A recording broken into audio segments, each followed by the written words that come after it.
السلام عليكم ورحمة الله وبركاته. الحمد لله والصلاة والسلام على رسول الله وعلى آله وصحبه الفائزين برضا الله أما بعد. പ്രിയ സഹോദരങ്ങളെ, ഇനി ജബ്ബാർ പറയുന്നത് വിശുദ്ധ ഖുർആന് വലീദ് ബിൻ മുഗീറയെ പുലഭ്യം പറയുന്നതാണ്. എന്താ കാരണം എന്നല്ലേ? സൂറത്ത് ഖലമിൽ ഇങ്ങനെ പറയുന്നുണ്ട്, ഇന്ന റബ്ബക ഹുവ അഅലമു ബിമൻ ളല്ല അൻ സബീലിഹി വഹുവ അഅലമു ബിൽ മുഹ്തദീൻ. തൻ്റെ മാർഗത്തിൽ നിന്ന് തെറ്റിപ്പോയവൻ ആരാണെന്നും ആരാണ് സന്മാർഗം പ്രാപിച്ചവനെന്നും നിൻ്റെ റബ്ബിനറിയാം, നിൻ്റെ നാഥനറിയാം. അതുകൊണ്ട് ഫലാ തുതിഇൽ മുകദ്ദിബീൻ, കളവാണെന്ന് പറഞ്ഞ് ഈ സത്യത്തെ തള്ളിക്കളയുന്നവനെ നീ, അല്ലെങ്കിൽ അങ്ങനെയുള്ള ആളുകളെ നീ അനുസരിച്ചു പോകരുത്. വദ്ദു ലൗ തുദ്ഹിനു ഫയുദ്ഹിനൂൻ, നീ മയപ്പെടുത്തിയാൽ കൊള്ളാമെന്ന് അവർ ആഗ്രഹിക്കുന്നുണ്ട്, എങ്കിൽ അവരും മയപ്പെടുത്തുമായിരുന്നു, അല്ലെങ്കിൽ അവർക്കും മയപ്പെടുത്താമായിരുന്നു. ഇവിടെയാണ് ജബ്ബാർ അബൂജഹലിനെ മഹത്വവൽക്കരിക്കുകയും നബി സല്ലല്ലാഹു അലൈഹി വസല്ലമയെ തരം താഴ്ത്തി കാണിക്കുകയും ചെയ്യണത്. അബൂജഹൽ ജനാധിപത്യപരമായി സമവായത്തിന് ശ്രമിച്ചു. നബി സല്ലല്ലാഹു അലൈഹി വസല്ലം അത് അംഗീകരിച്ചില്ല എന്നാണ്. സമവായത്തിന് സമീപിക്കുക അല്ലെങ്കിൽ ശ്രമിക്കുക എന്നതുകൊണ്ട് ഉദ്ദേശിക്കുന്നത് നബി സല്ലല്ലാഹു അലൈഹി വസല്ലമ ഈ ബഹുദൈവ വിശ്വാസത്തെ സംബന്ധിച്ച്, അവരുടെ അന്ധവിശ്വാസങ്ങൾ, അനാചാരങ്ങളെ സംബന്ധിച്ചൊന്നും പറയാനില്ല. നമ്മളെ ജബ്ബാറിനും അതാണ് പഥ്യം. കാരണം ഖുർആനെ വിമർശിക്കുമ്പോൾ തൗഹീദിനെ, അള്ളാഹുവിനെ, ഖുർആനിൻ്റെ തത്വങ്ങളെ, ഇതിനൊക്കെ വിമർശിക്കുമ്പോൾ ഒരിക്കൽ പോലും ജബ്ബാർ മറന്നിട്ടാണെങ്കിൽ പോലും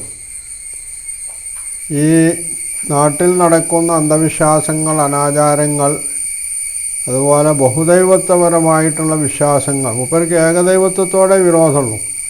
ബഹുദൈവത്വം അങ്ങനെ നടന്നോട്ടെ എന്നാണ് മൂപ്പരുടെയും അതുപോലെയുള്ള ആളുകളുടെയും ഒക്കെ സമീപനം. അതിനെ ഒന്നും തൊടാൻ അവർക്ക് സാധ്യമല്ല, ധൈര്യമില്ല എന്നുള്ളതാണ് അതിലെ പ്രധാന വശം. കാരണം മുസ്ലിങ്ങളുടെ മേലെ എങ്ങനെ കുതിര കയറിയാലും ആരും ഒന്നും ചോദിക്കാനും പറയാനും ഇല്ല. എന്നാലോ അതേ അവസരം അവർ പറയും മുസ്ലിങ്ങൾ വലിയ പ്രകോപനം ഉണ്ടാക്കുന്നവരാണ്, അവർ ജിഹാദികളാണെന്നൊക്കെയാണ് പറയാം. എന്നാൽ മറ്റുള്ള മതവിഭാഗങ്ങളെ അല്ലെങ്കിൽ മറ്റുള്ളവർ കൊണ്ടെടുക്കുന്ന അന്ധവിശ്വാസങ്ങളെ തൊടാൻ അവർക്ക് ധൈര്യമില്ല. കാരണം തൊട്ടാൽ അറിയാം, മേലെ ഇറച്ചി ചൂടാന്നുള്ളത് അറിയണമെന്നുകൊണ്ടാണ്. പിന്നെ കിട്ടുന്ന ആനുകൂല്യങ്ങൾ, അതുപോലെ മറ്റുള്ളവരുടെ പിൻബലമൊക്കെ നഷ്ടപ്പെടും ചെയ്യുമല്ലോ. അതുകൊണ്ട് അതൊന്നും തൊടൂല. എന്നാൽ ഇസ്ലാമിനെ സംബന്ധിച്ച് എന്തും പറഞ്ഞ് പരത്തും ചെയ്യും. ഇതാണ് അവർ ചെയ്യണത്. അപ്പോൾ അക്കൂട്ടത്തിൽ പെട്ട ഒരു സംഗതിയാണ് നബി സല്ലല്ലാഹു അലൈഹി വസല്ലമ സമവായത്തിന് തയ്യാറായാലുള്ളത്. ഇവിടെ സത്യം എന്ന് പറയുന്നത് ഒന്നേ ഉള്ളൂന്നും ബാക്കിയൊക്കെ അസത്യങ്ങളാണ് എന്നുള്ളതും അംഗീകരിക്കുന്നവരോടല്ലേ ഇത് പറഞ്ഞിട്ട് കാര്യമല്ലോ. ഖുർആൻ്റെ ഒരു ചോദ്യമുണ്ട്, ഹുമാദാ ബഅദൽ ഹഖ് ഇല്ലൽ ലലാൽ, സത്യത്തിന് ശേഷം പിന്നെ ലലാൽ, ദുർമാർഗം, അസത്യം എന്നതല്ലാതെ മറ്റെന്താ ഉള്ളതെന്നാണ്. അപ്പോൾ ഇവിടെ നബി സല്ലല്ലാഹു അലൈഹി വസല്ലമയോട് ഇവർ അവരുടെ അസത്യത്തിന് കൂട്ടു നിൽക്കാനും അതിനെ വെള്ളപൂശാനും അതിനോട് സമവായം പ്രകടിപ്പിക്കാനുമാണ് അവർ ആവശ്യപ്പെടുന്നത്. സ്വാഭാവികമായും അവിടെ നബി സല്ലല്ലാഹു അലൈഹി വസല്ലമ തൻ്റെ നിലപാടിൽ ഉറച്ചു നിൽക്കുകയും അസത്യത്തെ ഒരിക്കലും അംഗീകരിക്കാൻ ഞാൻ സന്നദ്ധനല്ല എന്ന് ഇവരോട് പ്രഖ്യാപിക്കുകയും ചെയ്തിട്ടുണ്ട്. ഇത് പ്രഖ്യാപിച്ചു എന്നുള്ളത് നബി സല്ലല്ലാഹു അലൈഹി വസല്ലമയുടെ സ്വന്തം താല്പര്യമോ ഇഷ്ടമോ അനുസരിച്ചുമല്ല, അള്ളാഹു തൻ്റെ നിർദ്ദേശമനുസരിച്ചാണ്. അതാണ് ഇവിടെ ഫലാ തുതിഇൽ മുകദ്ദിബീൻ എന്ന് പറയുന്നത്.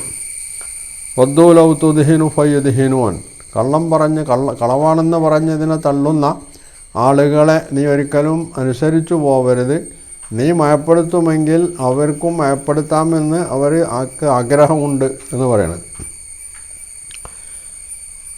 എന്നിട്ട് പറഞ്ഞത്, എന്നിട്ടാണ് പിന്നെ ജബ്ബാർ പറഞ്ഞത് ഖുർആൻ പുലഭ്യം പറയുന്നു. പുലഭ്യം പറയുന്നു പറഞ്ഞത് വലീദ് ബിൻ മുഗീറയുടെ സ്വഭാവ ദൂഷ്യങ്ങളെ ഇവിടെ ചൂണ്ടിക്കാണിക്കുന്നുണ്ട്. അതാണ് അയാൾ പുലഭ്യം പറയുന്നു എന്നുള്ളത്. ഒന്നെന്താണ്? വലാ തുതീ കുല്ല ഹല്ലാഫിൻ മഹീൻ, നിന്ദ്യനായ വല്ലാതെ സത്യം ചെയ്യുന്ന ആരെയും നീ അനുസരിച്ചു പോകരുത്.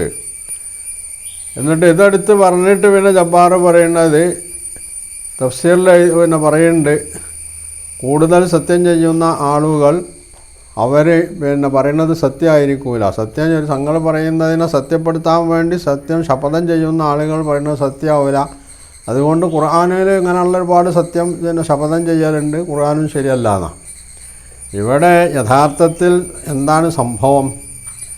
തങ്ങളുടെ കള്ളവാദങ്ങളെ, അസത്യങ്ങളെ ശരിപ്പെടുത്താൻ വേണ്ടി, അത് ശരിയാണെന്ന് മറ്റുള്ളവരെ ബോധ്യപ്പെടുത്താൻ വേണ്ടി ഒരു കൂട്ടർ കള്ളം പറയുന്നു. വേറൊരു കൂട്ടർ സത്യത്തെ ഉറപ്പിക്കാൻ വേണ്ടി, അത് ജനമനസ്സുകളിലേക്ക് സന്നിവേശിപ്പിക്കാൻ വേണ്ടി സത്യം ചെയ്യുന്നു. ഇതെങ്ങനെയാണ് രണ്ടും ഒന്നാവുക? അപ്പോൾ ജബ്ബാറിനെ പോലെയുള്ള ആളുകളുടെ ഈ ലോജിക്ക് വല്ലാത്തൊരു ലോജിക്കാണ്. കാരണം അവർക്ക് സത്യം അസത്യം എന്ന വേർതിരിവൊന്നുമില്ല. അതുകൊണ്ടാണല്ലോ അവർ ഇസ്ലാമിനതിൽ നബി സല്ലല്ലാഹു അലൈഹി വസല്ലമക്കെതിലൊക്കെ എന്ത് കളവും വിളിച്ചു പറയണത്.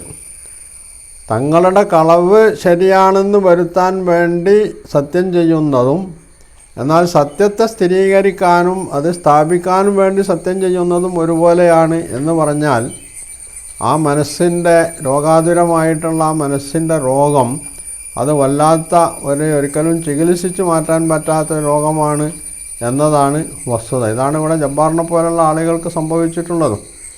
ഇവിടെ യഥാർത്ഥത്തിൽ വലാ തുതീ കുല്ല ഹല്ലാഫിൻ മഹീൻ എന്ന് പറയുന്നത് കൊണ്ട് ഉദ്ദേശിക്കുന്നത്, വലീദ് ബിൻ മുഗീറത്ത് നബി സല്ലല്ലാഹു അലൈഹി വസല്ലമക്കും ഖുർആനും എതിരിലുള്ള അയാളുടെ ശകാരവാക്കുകൾ, അയാളുടെ അസത്യം പ്രസ്താവങ്ങളെ മറ്റുള്ളവരുടെ മുമ്പിൽ തെളിയിക്കാൻ വേണ്ടി, താൻ പറയുന്നത് ശരിയാണെന്ന് സ്ഥാപിച്ചെടുക്കാൻ വേണ്ടി അയാൾ സത്യം ചെയ്തിട്ടുണ്ട്.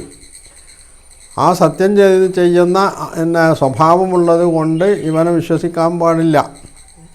ഇതാണ് ഖുർആൻ ഇവിടെ വലാ തുതീ കുല്ല ഹല്ലാഫിൻ മഹീൻ എന്ന് പറഞ്ഞാൽ അതുകൊണ്ട് ഉദ്ദേശിച്ചിട്ടുള്ളത്. അല്ലാതെ സത്യത്തെ സത്യപ്പെടുത്താൻ അല്ലെങ്കിൽ സ്ഥിരീകരിക്കാൻ വേണ്ടി ഒരാൾ ശപഥം ചെയ്താൽ അയാളെ നിരാകരിക്കണം എന്ന ജബ്ബാറിയൻ തിയറി ഒരിക്കലും വസ്തുതയുമായിട്ട് പൊരുത്തപ്പെടുന്നതല്ല. വിശുദ്ധ ഖുർആനാവട്ടെ അസത്യത്തെ സത്യപ്പെടുത്തുകയല്ല, സത്യത്തെ സ്ഥാപിച്ചെടുക്കുന്നിടത്താണ് ഖുർആൻ പലപ്പോഴും സത്യം ചെയ്തിട്ടുള്ളത് എന്നുള്ളതാണ് വസ്തുത.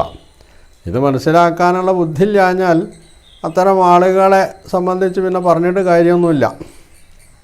അതാണ് വസ്തുതകൾ.